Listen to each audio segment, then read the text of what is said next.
दोस्तों, आज की कहानी है एक समझदार कछुआ, मोर और नेवले की। एक हरे भरे जंगल के बीचों बीच एक शांत झील बहती थी। झील के किनारे एक बूढ़ा और समझदार कछुआ रहता था।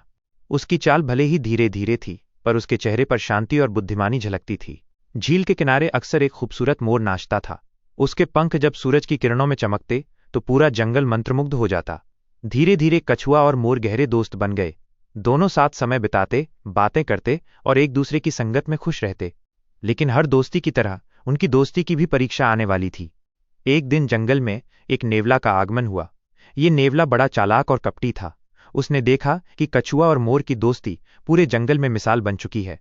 नेवले ने मन में सोचा, अगर मैं इन दोनों को अलग कर दूं तो इन्हें नुकसान पहुंचाना आसान हो जाएगा। नेवले ने सबसे पहले कछुए को फुसलाना शुरू किया। वो कछुए के पास आया और बोला, कछुए भाई, तुम इतने धीमे और भारी हो, तुम्हारा क्या काम? मोर तो सिर्फ तुम्हारा मजाक उड़ाने के लिए तुम्हारे साथ रहता है। वो तुम्हारे दोस्त होने का ढोंग करता है। कछुए ने कुछ नहीं कहा, लेकिन उसके मन में शंका की चिंगारी जल गई। इसके बाद नेवला मोर के पास पहुंचा। उसने कहा, मोर महाराज, आप तो इतने सुंदर हैं, आपके पंखों की चर्चा पूरे जंगल में होती है।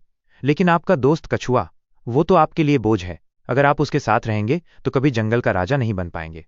मोर ने भी ये सुना और मन ही मन उलझन में पड़ गया। धीरे धीरे दोनों के बीच की मुलाकातें कम हो गईं। दोस्ती की मिठास में कड़वाहट घुलने लगी। इस तरह नेवले की चाल काम कर रही थी। अब दोनों अलग हो गए थे। एक रात नेवला झील के पास आया। उसने देखा कि कछुआ अकेला बैठा है। वो मन ही मन हंसते हुए बोला, अब समय आ गया है हमले का। नेवला कछुए पर झपटा, लेकिन कछुए ने तुरंत अपने सख्त खोल के अंदर छुपकर खुद को बचा लिया। नेवला ने अपने दांत गड़ा दिए, पंजों से खरोच मारी, लेकिन कछुए का मजबूत खोल तोड़ नहीं पाया। तभी दूर से मोर ने ये देखा। उसने तुरंत अपने पंख फैलाए और तेज आवाज में चिल्लाया। फिर वो उड़कर नेवले के ऊपर आ गया और अपने पैने पंजों से उस पर वार करने लगा। नेवला घबरा गया और वो तुरंत वहां से भाग गया। कछुआ आंसू भरी आंखों से बोला, मित्र, मैंने सोचा था तूने मुझे छोड़ दिया है, लेकिन तूने आज मेरी जान बचाई। मोर ने भी भावुक होकर कहा, मैं भी नेवले की बातों में आ गया था, लेकिन आज समझ आया, असली दुश्मन वही था। दोनों ने एक दूसरे को गले लगाया और वचन लिया कि अब कभी किसी के बहकावे में नहीं आएंगे।